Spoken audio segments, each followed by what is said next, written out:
everyone, this is Tim from Your 6 Studios. Today in this video I'm going to show you how to screen mirror your Xiaomi phone on over to your Amazon Fire TV stick.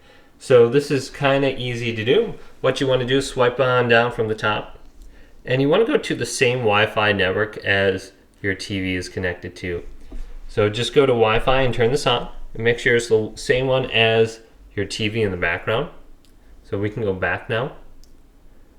Now we want to swipe down from the top, and you might have an option called screen mirroring or something under here.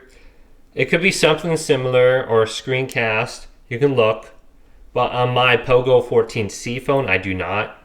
So I want to go to settings, more connectivity options right here, and it's called wireless display on my phone.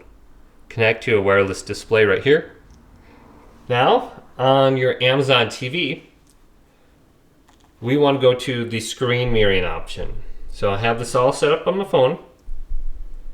So hold down the home button, go on over to mirroring.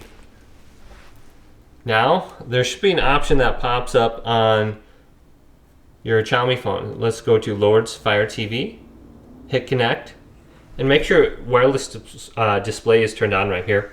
And you can see it's connected now. So hopefully this video did indeed help you out. If it did, leave it a big thumbs up and subscribe to my channel down below for more tech up videos coming up next on Your 6 Studios.